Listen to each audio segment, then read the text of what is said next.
बंधुओं, प्रिय बंधुओं, आज 6 दिसंबर है। हिंदुओं का विजय दिवस भी है। आपको शुभकामना भी है। साथ में आज नरसिंह मेहता जी की जयंती है। नरसिंह मेहता जी की जयंती के अवसर पर सबको मेरा शुभकामना है। देखिए, ज्ञान अपने आप में अवलोकन करने के लिए हमें जब बहुत बड़े बड़े विद्यालयों से डिग्री मिलती है तो वो ज्ञान नहीं है, वो अनुबंध है, वो संबंध हो सकते हैं, परिचय हो सकता है, परंतु वो ज्ञान नहीं है।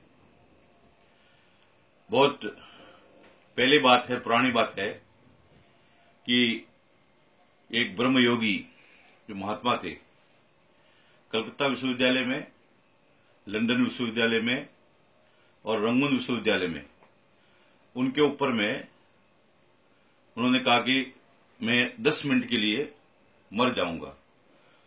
तो लोगों ने सोचा ऐसा कैसा हो सकता है, तो उन्होंने बोला भाई मरने का जो है प्रमाण पत्र डॉक्टर देते हैं। आशापुरा, सपाउस, भीम, लक्ष्मण सिंह जी चौहान, बहुत बहुत आपको धन्यवाद है, भगवान दुधेश्वर का आशीर्वाद है। तो मैं ये कह रहा था कि जब उनको ये चिकित्सा पद्धति के अनुसार मृत्यु का प्रमाण पत्र डॉक्टर देते हैं, ब्रह्म योगी ने बोला कि मुझे प्रमाण पत्र आपको देना पड़ेगा। तो कलकत्ता विश्वविद्यालय में वो लेट गए। लेटने के बाद में 10 डॉक्टरों ने उनको चेकअप किया, देखा कि वो खत्म हो गए। चिकित्सा शास्त्र के अनुसार उनका कोई भी नाड़ी वो नहीं चल रहा था, श्वास नहीं चल रहा था, कुछ भी उसमें नहीं था। तो उनके चिकित्सा शास्त्र के अनुसार में वो मृत्यु हो गई। उनको प्रमाण पत्र दे दिया गया। 10 मिनट के बाद में वो योगी उठ के बैठ गए। तो किसी ने पूछा कि आपने ऐसा क्या चीज किया, तो मैंने आत्मा को सिकुड़ लिया। आत्मबोध हो गया अंतर मन में कि एक होता है कि जब सूरज निकलता है, उसकी शाम होने के बाद किरणों को अपने समेट लेता है, फूल खिलता है, हरिओम जय हो, हरिओम हरिओम जी जय हो, फूल खिलता है और शाम के समय वो समेट लेता है। तो ऐसे ही चीज जो है आत्मा को भी मैंने सिकुड़ लिया है। जैसे पंछी हवा में उड़ता है, पंख, और जो समेट लेता है, तो ऐसे ही मैंने आत्माओं को सिकुड़ लिया, आत्मा को सिकुड़ लिया। तो मैं अंतर्दृष्टि में, अंतर मन में पहुंच गया। अंतर मन में पहुंचने से मुझे जो है वो दिव्य ज्ञान का प्राप्ति हुआ। जब 10 डॉक्टरों ने उनको प्रमाण पत्र दिया और उसके बाद में एक डॉक्टर ने अपने जीवन भर कभी भी मृत्यु प्रमाण पत्र देना बंद कर दिया।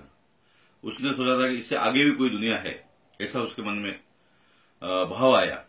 तो ये संजय झा जी, झा जो है संजय शाह जी, आपका जय हो, भगवान दुधेश्वर का आशीर्वाद। संजय शाह, ठीक है, संजय शाह जी जय हो आपकी।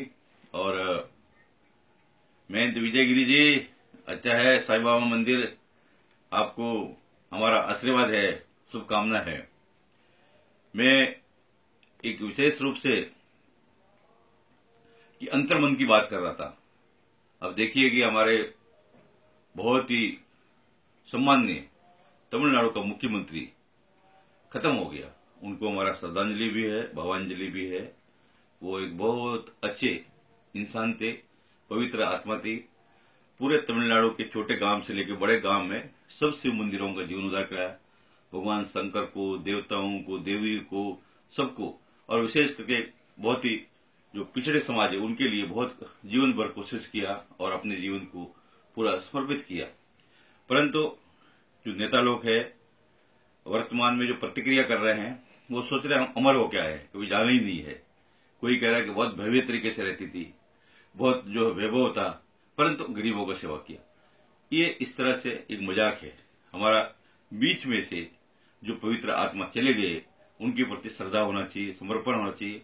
नेताओं के सामने माइक आने के बाद में उनका दिमाग जो है वो बहुत तीव्र गति से काम करना शुरू कर देता है। तो इसीलिए मैं भारत के नेताओं को बहुत बहुत हृदय से अभिनंदन वंदन करता हूं कि वो महान है। हर क्रिया के साथ उनकी प्रतिक्रिया तैयार रहती है। तो बंधुओं, मैं कह रहा था कि आत्मा का अवलोकन करना, आत्मा के अंदर जाना, अपने को झांकना और अपने आप को हमेशा से विवेक से, अपनी बुद्धि से मन के अंदर में, हमारे वैदिक सनातन धर्म ने कहा है कि जिसका अंत्यकरण शुद्ध होना, अंत्यकरण में किसी प्रकार की कोई मलिनता ना हो, कोई भी मलिनता ना हो, कोई मैल ना हो, और उसका निर्मल मन जो है वही वो प्राप्त कर सकता है। तो दिव्य ज्ञान है। और मैं इसको विशेष रूप से आपसे कल बताऊंगा कि मौत के बाद आदमी का क्या होता है। हर हर महादेव।